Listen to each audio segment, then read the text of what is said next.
優が我が敵を食らう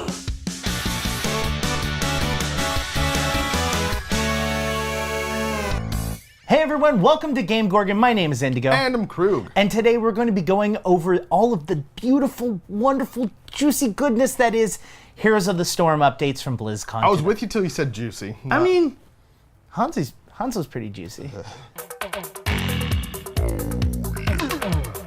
At BlizzCon 2017, Blizzard announced some really exciting gameplay changes that are coming to Heroes of the Storm. The most interesting, in my opinion, is performance-based matchmaking.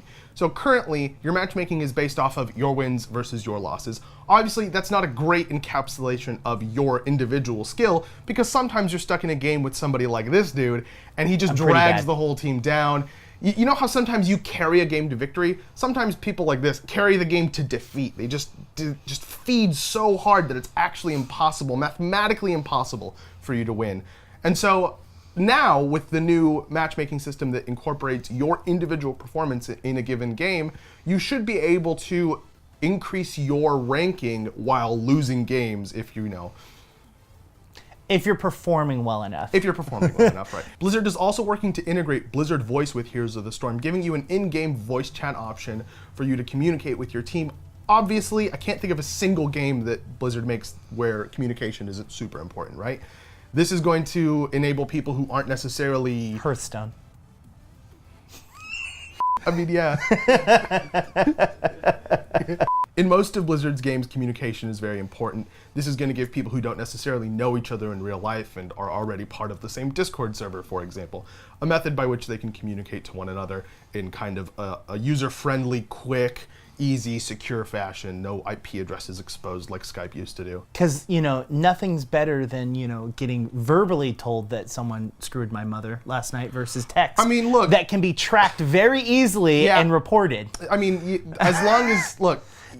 Honestly, that's my biggest issue with the in-game chat. And the reason why I refuse to use it is that people are salty. And if they type it, it's easily reportable and easily, you know, checked out versus voice, which someone has to either create a transcript of or someone has to physically listen to it and determine whether or not they were being harassing or you know, aggressive.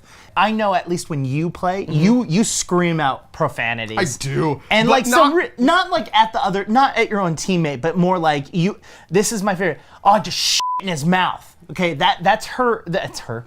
That's what I say in games, but it's muted. Anyways, if you use in-game voice, take that with a grain of salt. If you are willing to put up with that kind of experience, go ahead and use it. I think it's a valuable tool. I'm not. If you're not, you can obviously opt out of it. It's not mandatory. It's not like it's going to automatically turn your speakers on or whatever. A kind of minor change, but something that I think is kind of awesome, is that they're increasing the maximum distance the camera can be away from your character, just kind of giving you the opportunity to see more of team fights, more of the map at any given time. It's not going to necessarily increase your view distance, so if there's an area that would have been in Fog of War, it will still probably be in Fog of War. Yes. But at the very least, if you know you're in the middle of a giant team fight, you should be able to see the entire enemy team, even if the back line backs off a little bit. Or seeing that you're getting chased. Or seeing that you're getting chased, right. It's I think something that's really useful. It's going to give you a lot more information in those situations.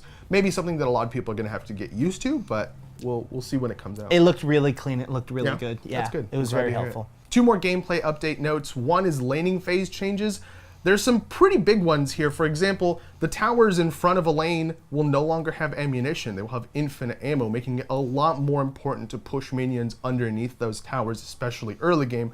The second is that there's no longer a third tower behind a lane's wall, meaning that you will kind of be able to push into that area a lot more safely once you take out the two towers in front of the wall. Now, because they've gotten rid of that wall, they've added true sight to the keep of every lane. So you're not losing that true sight, it's still on the keep, but the tower is now gone. So if you get rid of the two towers in a lane that are attached to the wall, you should be safe. I mean, unless, you know, your enemy's in there, which they probably are because...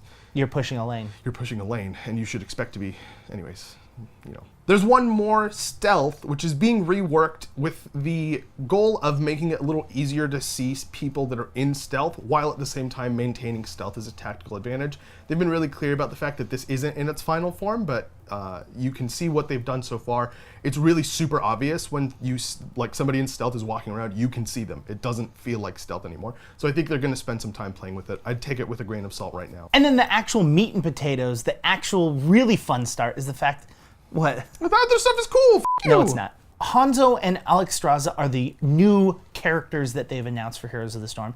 And I got my hands on Hanzo, and he is a ton of fun. He's got some really fun abilities. He's got a scatter arrow. He's got a strong, like kind of narrow skill shot that he can hit enemies. He's got really fun quests, and it kind of changes the dynamic of him as a whole. Like normally you have a character and you stick to your lane and then you only move for team fights. Well, he's got an ability, or I'm sorry, he's got a quest in the very beginning, which is to hit every single hero with his one ability. And so it's kind of encouraging roaming if you want the benefit from that early. Exactly. You roam around, and then the next step to that quest is to hit every hero 3 times.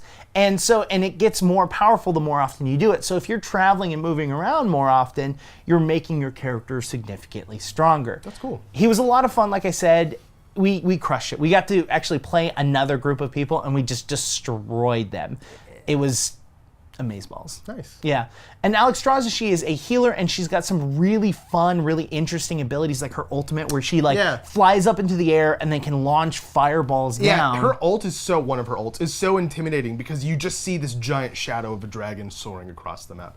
But her healing's super interesting. It's the first percent-based healer in Heroes of the Storm. It's really strong with obviously super high health characters because you're healing a percentage of their health.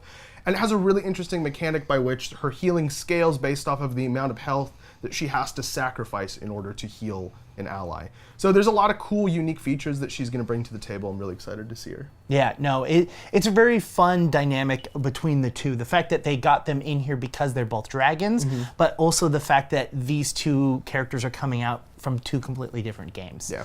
Question of the day, how many Hanzo mains do you know? I'm 1. He knows 1 Hanzo main. Like, subscribe, hit the f***ing bell. Thanks for checking out GameGorgon. I'm at croog on Twitter. I'm Indigo at IndigoQT, and you can reach both of us at _QueueTimes on Twitter. We'll see you all tomorrow.